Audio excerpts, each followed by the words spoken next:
स्नेह के कारण मोह पाश में जकड़े हुए धृतराष्ट्र पूछने लगे, हे संजय, कुरुक्षेत्र की घटनाएं मुझे बताओ, जिसे धर्म का स्थान भी कहते हैं।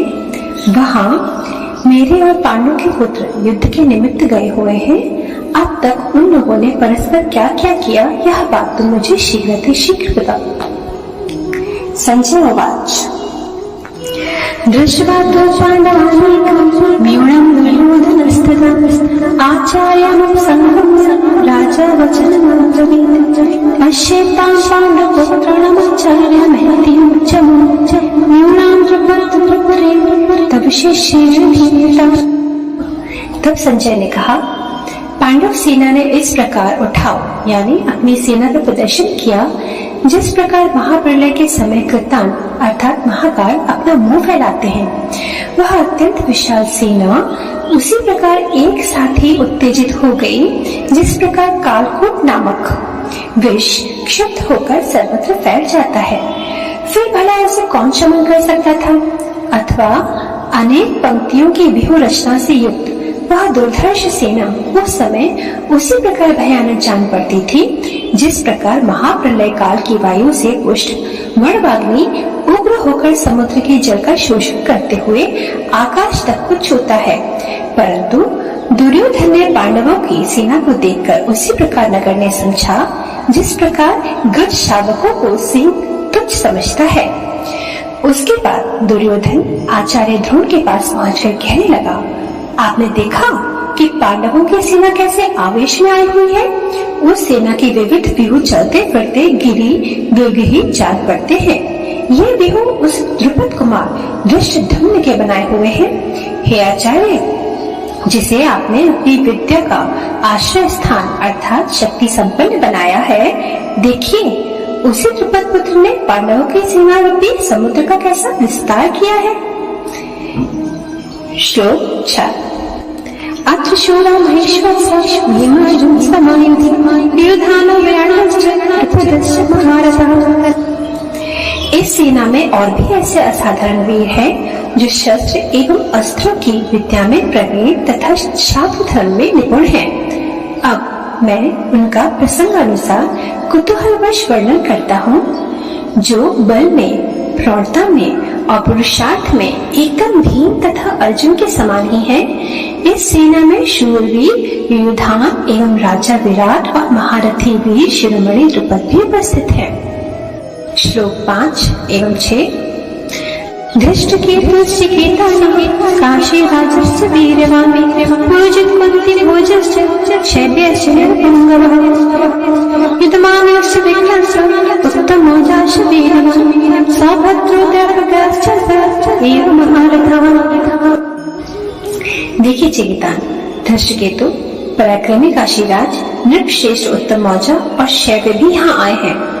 और देखिए वे कुंती भोज है, वे युद्धमान्यु है और ये इधर पुरुचित आदि अन्य राजा लोग भी हैं। दुर्योधन ने फिर कहा, हे आचार्य द्रोण, देखिए यह सुभद्रा को आह्लादित करने वाला उसका पुत्र अभिमन्यु है, जो देखने में दूसरे तरुण अर्जुन की भांति ही प्रतीत होता है। इनके अलावा ये सब द्रौपदी के पुत्र और अन्य अनेक महारथी वीर यहाँ उपस्थित हैं, जिनकी गणना नहीं की जा सकती। श्लोक 7 एवं 8। अस्माकं तु विशिष्टाय तन्निर्बोधति चित्तं नायकामं सैन्यस्य संज्ञातं तानं ब्रवीमि भवान् भीष्मश्च कर्णश्च कृपश्च समितञ्जयः अश्वत्थामा विकर्णश्च सौमदत्तस्तथैव च। अब प्रसंगानुसार मैं अपने दल के जो प्रसिद्ध योद्धा एवं प्रधान वीर हैं उनके विषय में बताता हूँ, ध्यान पूर्वक सुनिए। आप जैसे जो प्रमुख वीर हैं उनमें ही आपकी जानकारी के लिए एक दो के नाम बताता हूँ। ये गंगानंद भीष्म है, जो प्रताप में सूर्य के समान तेजस्वी है। ये वीरवर कर्ण है, जो शत्रु रूपी हाथी का विनाश करने वाले साक्षात सिंह हैं। इनमें से एक एक के केवल संकल्प मात्र से जगत की उत्पत्ति और संहार हो सकता है। और क्या यह अकेले कृपाचार्य पूरे नहीं है क्या? यहाँ वीर विकर्ण है और देखिए उधर वे अश्वत्थामा हैं, जिनसे महाकाल भी डरता है। संग्राम विजयी सोमदत्त का पुत्र सोमदत्ती अर्थात पुरुषरवा इत्यादि और भी ऐसे अनेक वीर हैं जिनके बल का अनुगमन स्वयं विधाता भी नहीं कर सकते और न ही अनुमान लगा सकते हैं। श्लोक 9 अन्य च भाभाशूरा मदर्थे चित्तजीवितः नाना शस्त्र प्रहरणा सर्वे युद्ध विशारदः। जो शास्त्र विद्या में पारंगत हैं, जो अस्त्रों की अर्थात मंत्र विद्या के मूर्तिमान अवतार हैं, अस्त्र विद्या जिनके कारण जगत में प्रसिद्ध है, ये लोग इस संसार में अद्वितीय हैं। इनमें अद्भुत शौर्य है। इतना होते हुए भी ये सब वीर जीने की आशा छोड़कर मेरी तरफ आकर मिले हैं। इस प्रकार इन उत्कृष्ट योद्धाओं को मैं ही सर्वस्व हूँ ऐसा लगता है। हमारे कार्य के सामने इन लोगों को अपना जीवन तुच्छ लगता है। ऐसे ये निस्सीम और उत्तम स्वामी भक्त हैं। जिस प्रकार पतिव्रता का हृदय अपने पति के सिवा किसी अन्य का स्पर्श नहीं करता, ये लोग युद्ध कला में पारंगत हैं और युद्ध कौशल से कीर्ति को जीतने वाले हैं। अधिक क्या बताएं, क्षत्रियों के बाने का उद्गम इन्हीं लोगों से हुआ है। ऐसे परम प्रतापी शूरवीर हमारे दल में हैं, भला उनकी गणना कहाँ तक की जाए। बस इतना ही समझिए कि वे अनगिनत हैं। श्लोक 10 अपर्याप्तं तदस्माकं बलं भीष्मभिरक्षितं पर्याप्तं तद्मेतेषां बलं भीमभिरक्षितं। क्षत्रियों के शिरोमणि जगत में जो परम प्रतापी भीष्म है, उन्हें हमारी सेना का सेनापति होने का गौरव प्राप्त है। इन्हीं पितामह भीष्म के बल का आश्रय पाकर यह सेना एक दुर्ग की भांति प्रतीत होती है तथा इसकी तुलना में यह त्रिलोकी भी अत्यंत अल्प जान पड़ती है। एक तो समुद्र वैसे ही अलंघ्य है, फिर जैसे उसे बड़वाग्नि का सहयोग प्राप्त हो जाए अथवा जिस प्रकार प्रलय काल की अग्नि एवं तीव्र वायु का मिलन हो जाए, उसी प्रकार की दशा इन गंगा नंदन भीष्म के सेनापति बनने से हो गई है। तो फिर ऐसी सेना का सामना भला कौन कर सकता है। और फिर पांडवों की यह सेना हमारी सेना के सामने तो अत्यल्प ही है, पर फिर भी यह मुझे बहुत विशाल जान पड़ती है। और इस सेना का सेनापति भी महाबली भीमसेन है। बस इतना कहकर दुर्योधन चुप हो गया। श्लोक 11 अयनेषु च सर्वेषु यथा भागमवस्थितः भीष्ममेवाभिरक्षन्तु भवन्तः सर्वे एव। इसके बाद दुर्योधन ने फिर अपने सब सैनिकों से कहा, अब तुम लोग अपनी अपनी सेना को तैयार रखो। जिनकी जो अक्षौहिणी सेना आई होंगी, उन लोगों को वो अक्षौहिणी सेना युद्ध भूमि पर अपने अपने महारथियों की तरफ अलग अलग विभाग करके सौंप देनी चाहिए। उन महारथियों को उस अक्षौहिणी सेना को अपनी आज्ञा में रखना चाहिए और भीष्म की आज्ञा का पालन करना चाहिए। तदनंतर दुर्योधन द्रोणाचार्य से बोला, आप सबका संचालन करें, इन अकेले भीष्म पितामह की रक्षा करें। इनको मेरे जैसा मानना चाहिए। इनके कारण ही हम लोगों की सेना सक्षम है और हमारी सेना का सब भार इन्हीं पर है। श्लोक 12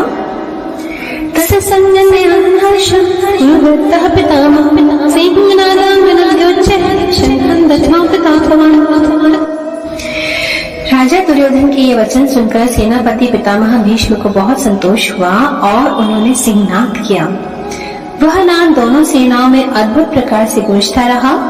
उस नाद की प्रतिध्वनि आकाश में ना समाते हुए पुनः पुनः गूंजती रही। वह हमारी सेना के सामने प्रतिध्वनि गूंज रही थी।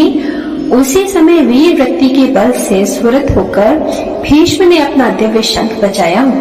वे दोनों नाद सम्मिलित हो गए। तब त्रिलोकी के कान बधिर हो गए। उस समय ऐसा प्रतीत होने लगा कि आकाश फटकर नीचे गिरने लगा हो।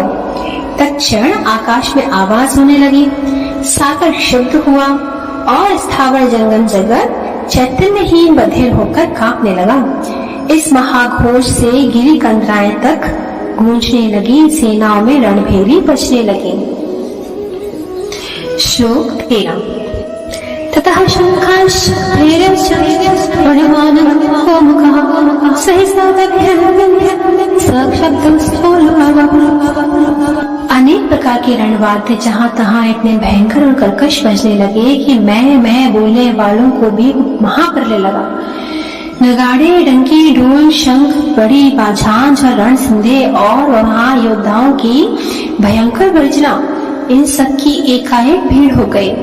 अन्य कितने ही योद्धा आवेश में आकर ताल ठोकने लगे, कोई एक दूसरे को युद्ध के लिए ललकारने लगे।